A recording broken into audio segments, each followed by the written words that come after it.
चूहे कई वर्ष पहले हार्वर्ड विश्वविद्यालय में डॉक्टर रॉबर्ट रोज नथल ने 3 समूह विद्यार्थियों के और 3 समूह चूहे के लेकर कौतूहल भरे प्रयोग किए।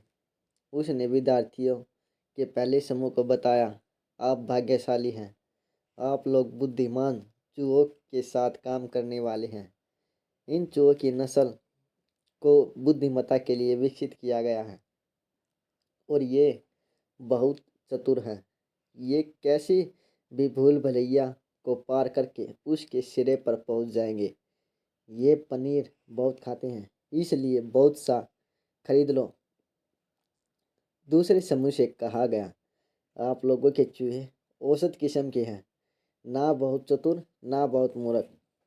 ये आखिरकार भूल भुलैये के सिरे पर पहुंच ही जाएंगे। थोड़ा बहुत पनीर खाएंगे, परंतु इनसे अधिक आशा मत रखना। ये योग्यता और बुद्धिमत्ता में औसत है, अतः इनकी उपलब्धि भी औसत स्तर की होगी। उसने तीसरे समूह से कहा, ये चूहे वास्तव में बहुत घटिया हैं। यदि ये भूल भुलैया के सिरे पर पहुंच गए तो यह मात्र संयोग होगा, इनका प्रयास नहीं। ये वाकई मूर्ख है, इसलिए इनकी उपलब्धि भी कम ही होगी। मैं आपसे यह भी कहने की स्थिति में नहीं हूँ कि आप इनके लिए पनीर खरीदो।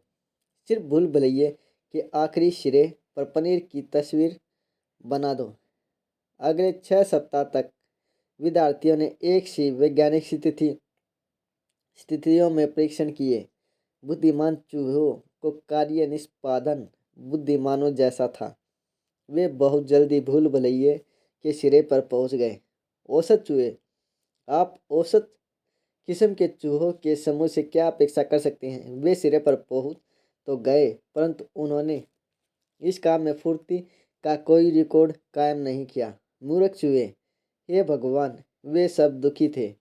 उन्हें वास्तव में बहुत परेशानी हुई और उनमें से एक को जब आखिरी सिरा मिल गया तो यह स्पष्ट रूप से मात्र संयोग ही था।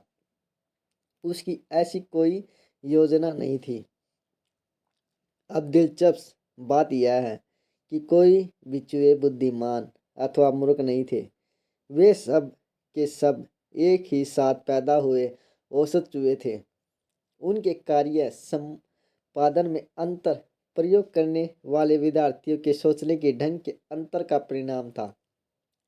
संक्षेप में, विद्यार्थियों ने चूहों से अलग अलग व्यवहार किया क्योंकि उन्होंने उन्हें अलग अलग तरीके से देखा और भिन्न व्यापार से भिन्न परिणाम प्राप्त होते हैं। विद्यार्थियों को चूहे की भाषा नहीं आती थी, परंतु चूहों का भी एक सोचने का ढंग होता है और सोचने का ढंग एक शाश्वत भाषा है। बच्चे, सेल्समैन, रोगी, कर्मचारी, साथी।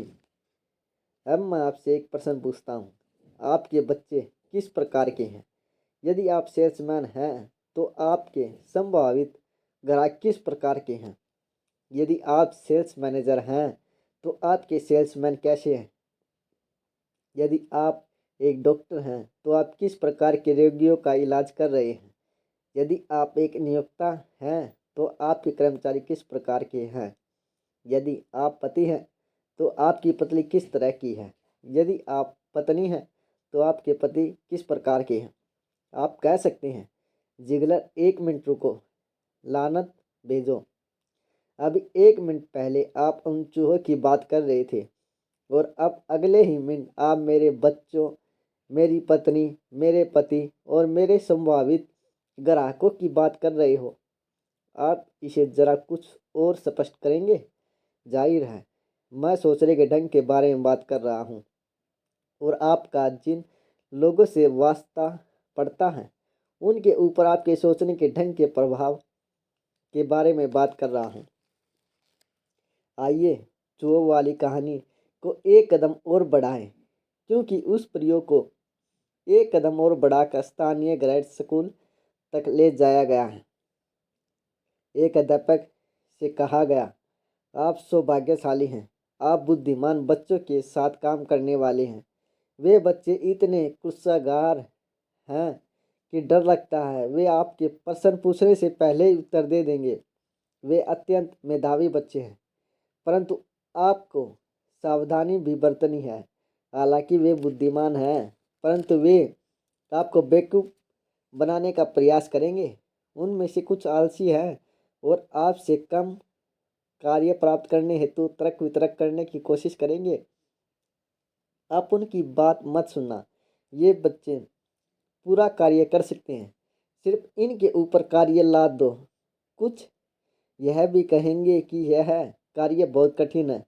आप उनकी सुनना ही नहीं और यह भी चिंता मत करना कि प्रश्न बहुत कठिन है। ये बच्चे कठिन से कठिन प्रश्न हल कर सकते हैं और करेंगे यदि आप विश्वास के साथ इन्हें प्रतिदिन स्नेह, अनुशासन और सच्चे लगाव की खुराक देते रहे। दूसरे अध्यापक को बताया गया, आपके पास औसत स्तर के बच्चे हैं। वे ना तो बहुत कुशल हैं और ना बहुत मूर्ख। उनके पास औसत स्तर की बुद्धि है। बुद्धि औसत स्तर की पृष्ठभूमि और औसत स्तर की योग्यता है। अतः हमें इनसे औसत परिणाम की ही अपेक्षा है।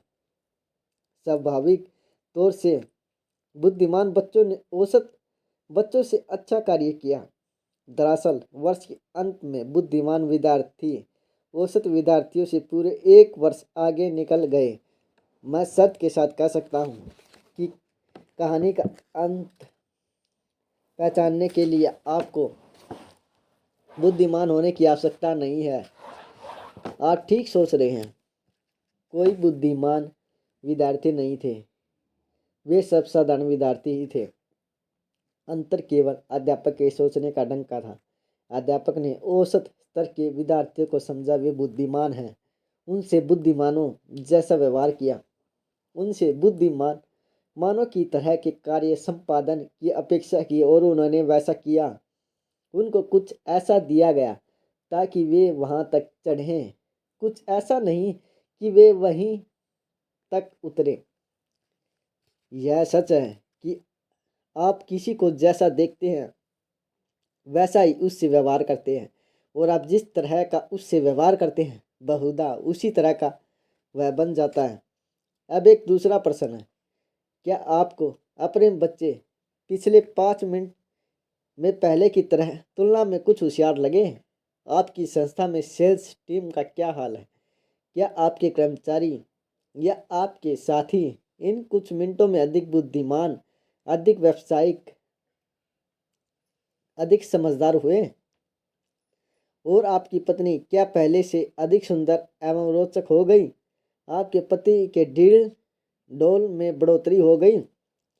यदि ये चीज़ें नहीं हुई तो मेरा आपसे आग्रह है कि आप पन्ने पीछे पलटे और फिर पढ़े, क्योंकि आपने सार की बात ही खो दी और आपके परिवार, मित्रों एवं साथियों के साथ एक समस्या है, वह समस्या आप है।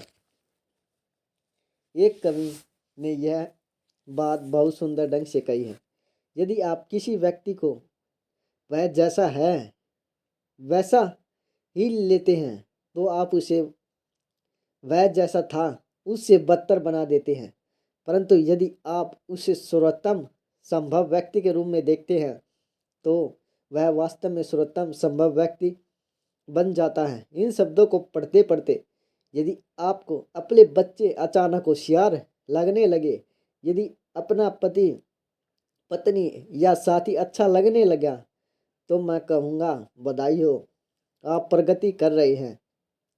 दूसरों में अच्छा देखने के इस सिद्धांत का बहुत अच्छा उदाहरण अवकाश प्राप्त UCLA कोच जॉन विडन है, जो संयोगवश लियो ड्रोकर के प्रसिद्ध परंतु स्पष्टता गलत कथन कि अच्छे लोग पिछड़ जाते हैं का उपयुक्त उत्तर है।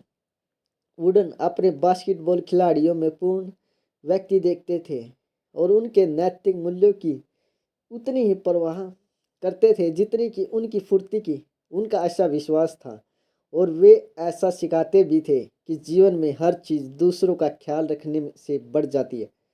टीम भावना, संक्रमण एकनिष्ठा, साहस, संतुलन व नियंत्रण उनकी टीमों की पहचान चिन्ह थे, क्योंकि उनकी टीमों ने 12 में से 10 बार राष्ट्रीय चैंपियनशिप जीती और इनमें से भी 7 बार लगातार। इसलिए उनके सिद्धांत से असीमित की बहुत गुंजाइश नहीं है। आपको यह जानकर आश्चर्य होगा कि यह विजेताओं का विजेता जीतने को सबसे महत्वपूर्ण चीज नहीं मानता था।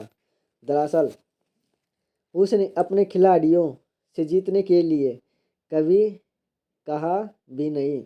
उसने हर व्यक्ति से अपनी ओर से सर्वोत्तम प्रयास करने पर बल दिया और अनुभव किया कि खिलाड़ी को तब ही बुरा लगना चाहिए जब उसने अपनी ओर से पूरी जान नहीं लगाई। तुम एक घटिया फुटबॉल खिलाड़ी हो। ग्रीन बे पैकर्स के लिए एक अभ्यास के दौरान विनस लंबाडी की टीम के हालात अच्छे नहीं चल रहे थे। लंबाडी ने ए गार्ड को पुल आउट करने में असफल करने के कारण एक तरफ निकाल दिया। गर्मी व उमस से भरे उस दिन प्रशिक्षक लंबाडी ने अपने उस गार्ड को एक तरफ बुलाया और उस पर बुरी तरह बरस पड़े। बेटे, तुम एक निहायत ही घटिया फुटबॉल खिलाड़ी हो। गेंद को तुम रोक नहीं रहे हो, तुम संभाल नहीं रहे हो, तुम बाहर नहीं निकाल रहे हो। दरअसल यह सब तुम्हारे लिए आज खत्म हो गया। जाओ और नहा लो। गार्ड सिर झुकाए ड्रेसिंग रूम में आ गया। 45 मिनट बाद जब लंबाडी आए तो उन्होंने देखा कि गार्ड अपने लॉकर के सामने बैठा था और अभी भी यूनिफॉर्म पहने हुए था। उसका सिर झुका हुआ था और वह चुपचाप सुबक रहा था। विनेस लंबाडी, जो इरादों में सख्त परंतु सदैव एक सुहृदय योद्धा थे, ने उस समय जो कुछ किया वह भी उनका निरालापन ही था। वह अपने फुटबॉल खिलाड़ी के पास गए और उसके कंधे पर हाथ रखकर कहा, बेटे, मैंने तुमसे सच कहा, तुम एक घटिया फुटबॉल खिलाड़ी हो।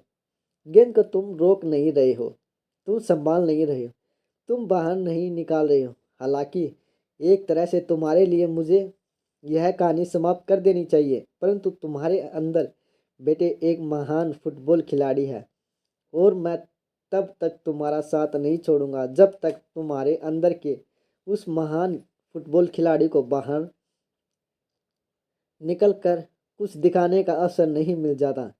यह सब सुनकर जेरी क्रेमर सीधा खड़ा हो गया और उसे बहुत अच्छा लगा।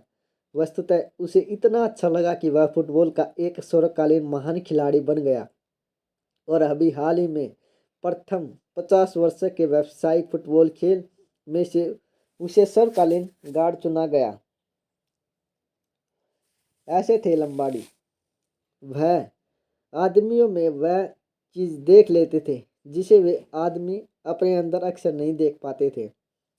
उनमें अपने लोगों को उनके अंदर छिपी प्रतिभा का प्रयोग करने हेतु प्रेरित करने की योग्यता थी। परिणाम स्वरूप इन खिलाड़ियों ने ग्रीन बे में लंबाडी को लगातार 3 वर्ष तक विश्व चैंपियनशिप जीत कर दी। बाद में जब वे वाशिंगटन चले गए तो बहुत से लोगों को आश्चर्य था कि वहां पर वे सोनी जैक्सन जैसे कुशल परंतु अनुशासनहीन क्वार्टरबैक खिलाड़ी को कैसे संभालेंगे। उन लोगों को बहुत देर तक आश्चर्य नहीं करना पड़ा।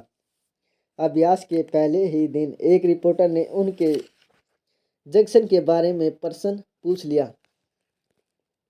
लंबाडी ने सोनी को अपने पास बुलाया और अपनी बाजू को उसकी कमर पर लपेटते हुए कहा, महाशय, फुटबॉल के मैदान में उतरने वाला यह महानतम क्वार्टरबैक खिलाड़ी है। क्या इसमें कोई आश्चर्य की बात है कि जैक्सन का अब तक का सर्वोत्तम वर्ष रहा है। लंबाडी दूसरों में अच्छा देखते थे, उन्हें जैसा देखते थे वैसा इनसे व्यवहार करते थे और उनके अंदर जो कुछ अच्छा था उसको विकसित करने में उनकी सहायता करते थे। Little any. कई वर्षों पहले बोस्टन मास के एकदम बाहर एक मानसिक संस्था में एक युवा लड़की जो लिटिल एनी के नाम से जानी जाती थी, एक काल कोठरी में कैद थी। यह संस्था विशेष तौर से मानसिक रूप से विस्मित लोगों के इलाज के लिए प्रसिद्ध थी। फिर भी डॉक्टरों की राय में बुरी तरह से मंदबुद्धि लोगों के लिए काल कोठरी ही एकमात्र उपयुक्त स्थान था।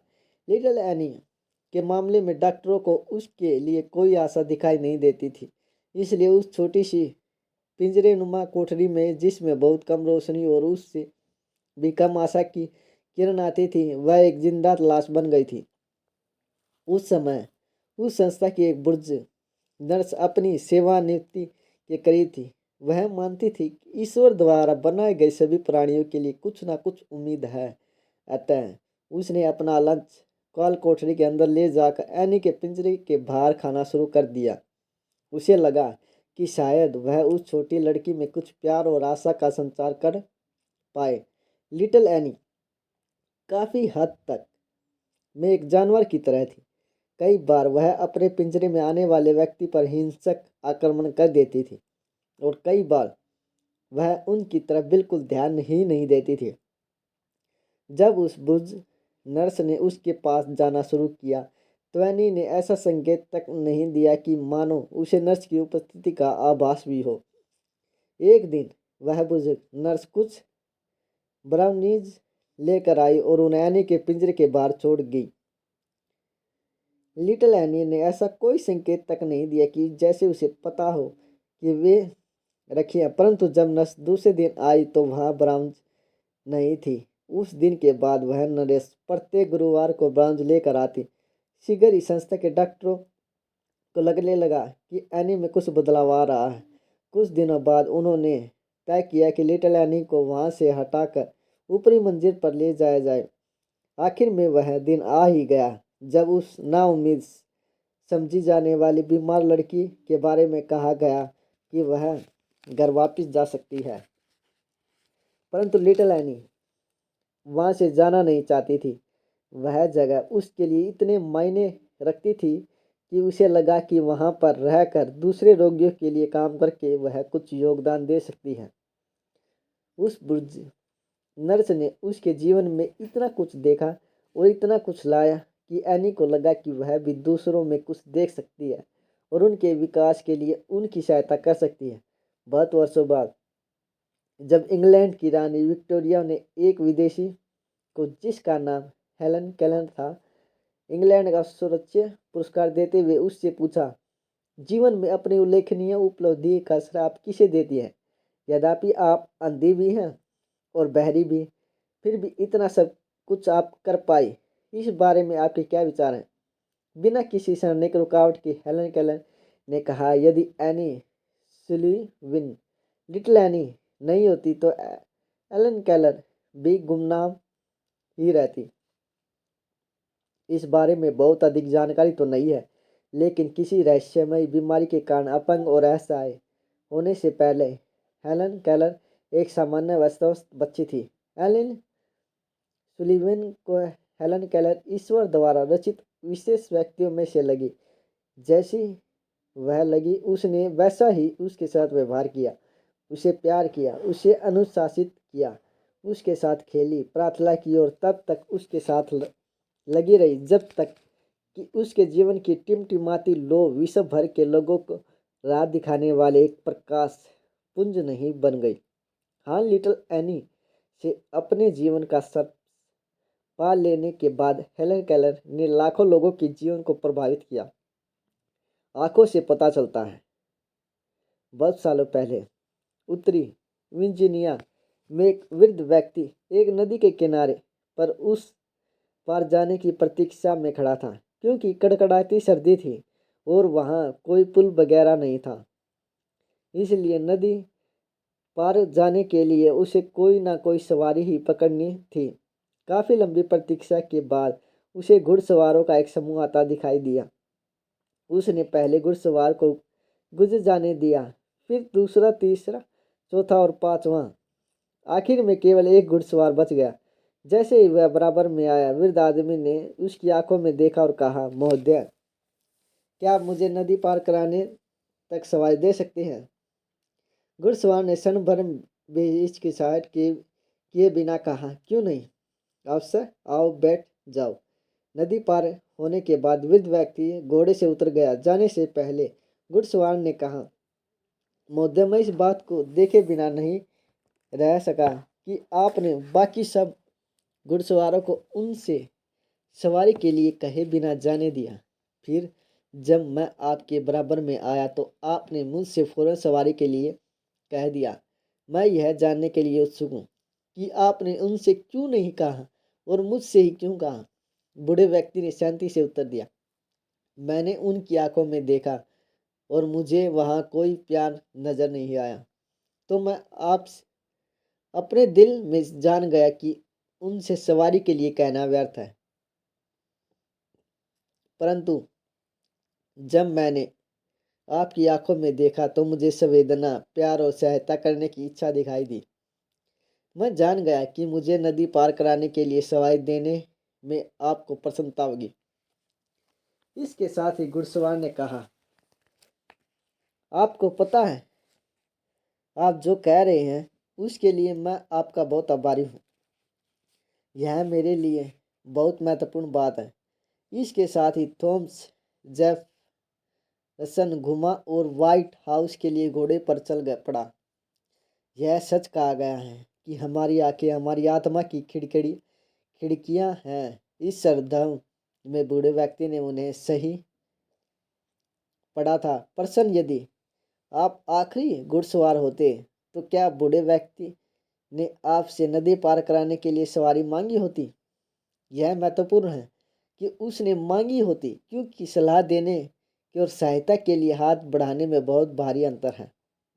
आप और आपका उत्साह किसी एक के लिए, कुछ लोगों के लिए उस विशेष नदी पार कराने हेतु सवारी देने के लिए हो सकता है। हावी फायरस्टोन ने, जिसने लोगों की उपलब्धि जो के पर्वत चढ़ने में सहायता की, अपने कथन में इसे बहुत सुंदर ढंग से कहा, आपको दूसरों से सर्वश्रेष्ठ तभी प्राप्त होता है जब आप अपना सर्वश्रेष्ठ देते हैं। कोई जरूर देखो और उसे पूरा करो। लावन और वन ड्रेड की कहानी। अनूठे साहस, सिद्धांत के प्रति समर्पण और इस अटूट विश्वास की कहानी की विश्वास से एवं परिश्रम जीवन की अधिकांश समस्याओं के उत्तर हैं। पोलियो ग्रस्त होने के समय तक वन प्लास्टर का काम करके अच्छी कमाई कर लेने वाला 3 छोटे बच्चों का पिता था। जीवन के लिए एक सास भरे संघर्ष के बाद उसे 4.5 वर्ष तक के लंबे स्वास्थ्य लाभ हेतु विवश होना पड़ा। आज वन और लावेन $80 लाख प्रति वर्ष का व्यापार संभाल रहे हैं और उनके 1000 से भी अधिक टेपरवेयर डीलर हैं। पोलियो ग्रस्त होने से लेकर आज तक की स्थिति के बीच जो कुछ हुआ वह अपने आप में एक कहानी है। जब वन ने बिस्तर पकड़ लिया और सारी बचत राशि खर्च हो गई तो लवेन ने बाहर नौकरी कर ली, परंतु उसका काम उसे पूरी तरह थका देता था और उसे वन और बच्चों से प्रतिदिन 10 घंटे दूर रहना पड़ता था। उसने टेपरवेयर अपील का उत्तर दिया, व्यापार से प्यार करने लगी और 2 वर्ष के बाद वह पूर्णकालिक स्तर पर विक्रय के काम में जुट गई। काम दिलचस्प था और लाभदायक भी, तथा जब वह अपने काम के समय को अपने परिवार के हिसाब से व्यवस्थित करने लगी, बजाय इसके कि वह अपने परिवार को अपने काम के हिसाब से व्यवस्थित करती जैसे कि वह पहले करती आ रही थी, लगभग तभी उसने पहचाना कि अन्य पुरुष और महिलाएं भी इसी तरह की समस्या का सामना कर रहे हैं। इसलिए उसने उनकी सहायता हेतु अपना हाथ बढ़ाना शुरू कर दिया। परिणाम, पूरे देश में नंबर 1 डीलरशिप ट्रेडर्स के लिए आर्थिक सुरक्षा और उनके समुदाय के लिए, उनके साथ काम करने वालों के लिए एवं उनके चर्च के कार्यों हेतु योगदान व सहयोग प्रदान करने के अवसर।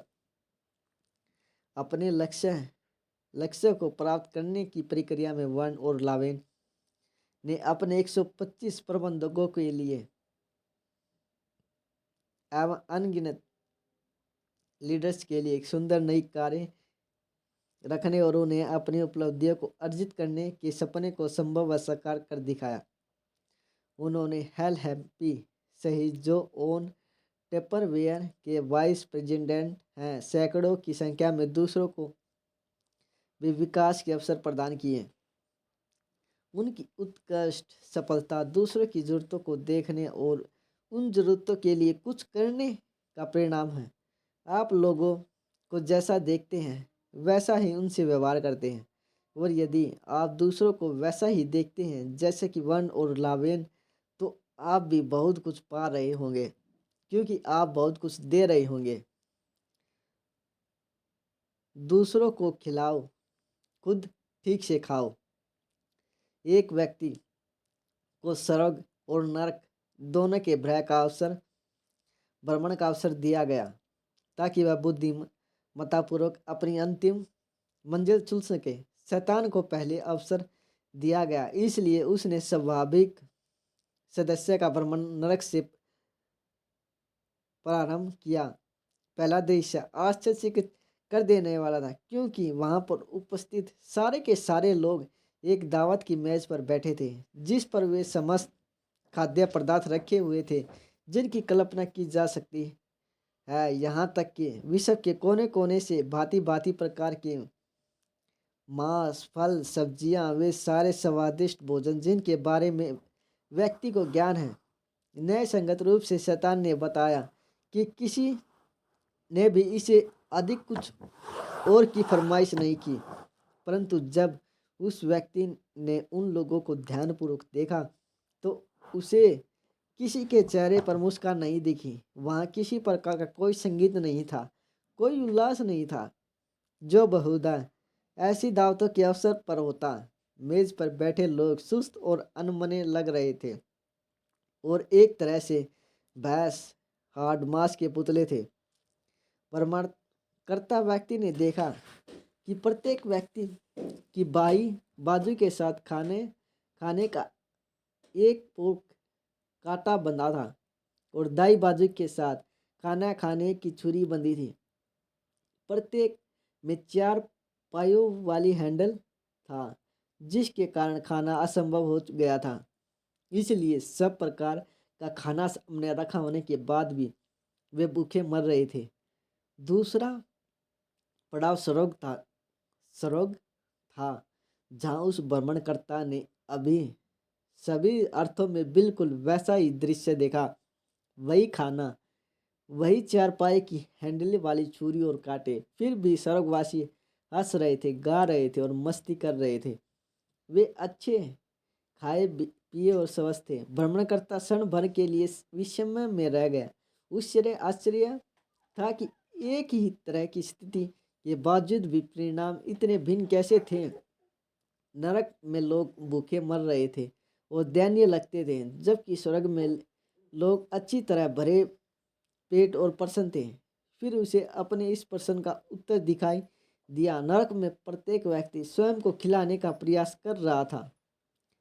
4 पाव वाली छुरी और कांटे ने उसे असंभव कर दिया था। स्वर्ग में प्रत्येक व्यक्ति अपने सामने वाले व्यक्ति को खिला रहा था और सामने वाला व्यक्ति उसे खिला रहा था। एक दूसरे की सहायता करके उन्होंने अपनी सहायता की। संदेश स्पष्ट है। आप जिस तरह से स्थितियों को वे लोगों को देखते हैं वह बहुत महत्वपूर्ण है, क्योंकि आप स्थितियों को तथा लोगों को बिल्कुल वैसा ही लेते हैं जैसा आप उन्हें देखते हैं। यही एक कारण है कि मैं आपको स्मरण कराता रहता हूँ। आप जीवन में जो कुछ चाहते हैं वह आपको प्राप्त हो सकता है, यदि आप दूसरे जो चाहते हैं उसे प्राप्त कराने के लिए उनकी पर्याप्त सहायता करते हैं।